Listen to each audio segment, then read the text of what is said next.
Hi everyone, Joanne here. Today we're going to talk about the biggest mistakes that expats make when they move here to Nicaragua. Every year I see the same thing happen. We get a lot of new expats moving here and they start off really well and very excited, and within a few months they're gone. And it's usually not because they chose the wrong country to come to. It usually boils down to two decisions that they make early on in their move here. It is the end of April 2026, and this is the time of year that I've mentioned before that a lot of expats, they leave for a few months to go to their home country, to go and visit friends and family. There's a couple of reasons for this. It is really hot here right now, and also North America and Europe are getting warmer, so a lot of people go home to enjoy the good weather there and take care of things that they want to take care of or they need to take care of. But also, we're saying goodbye to people that are not coming back. And this happens frequently enough that I've started to notice a pattern that I want to share with you. The two decisions that I think people make when they first come here that makes a difference in whether they have success in retiring here or not. The first one, it comes down to housing.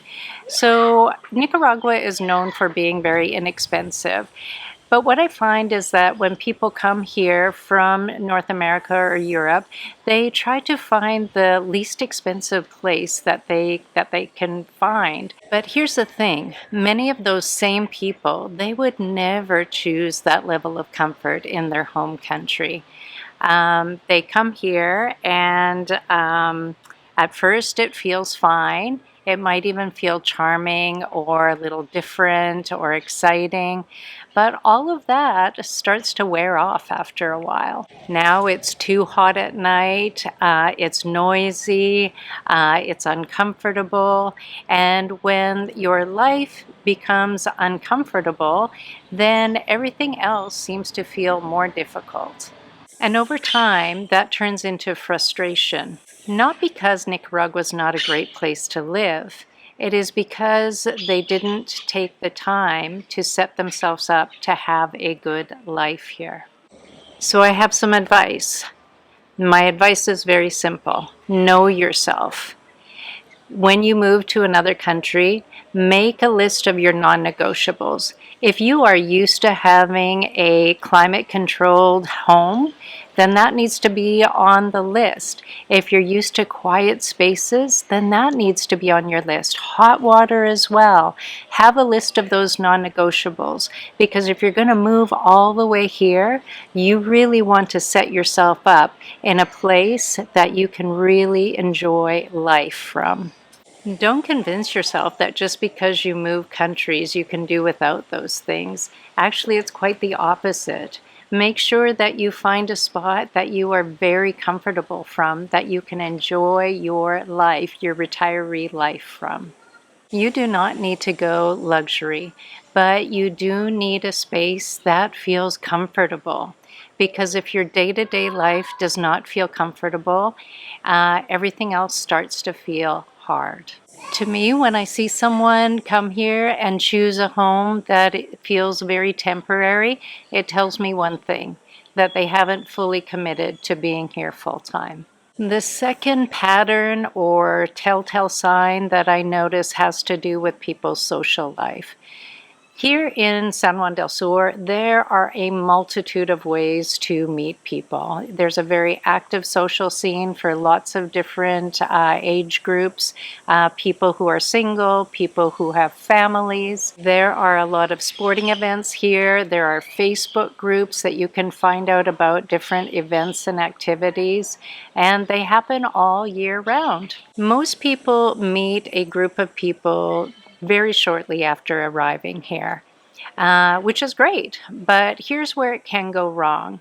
I would recommend that the first group of people that you meet, that is fantastic, but keep going out and meeting different people. It's important to know a variety of people and to have a variety of options of things to do.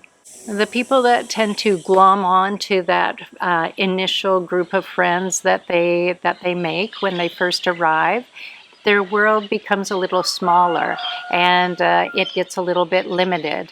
The conversation starts feeling the same, and the activities start to feel very repetitive.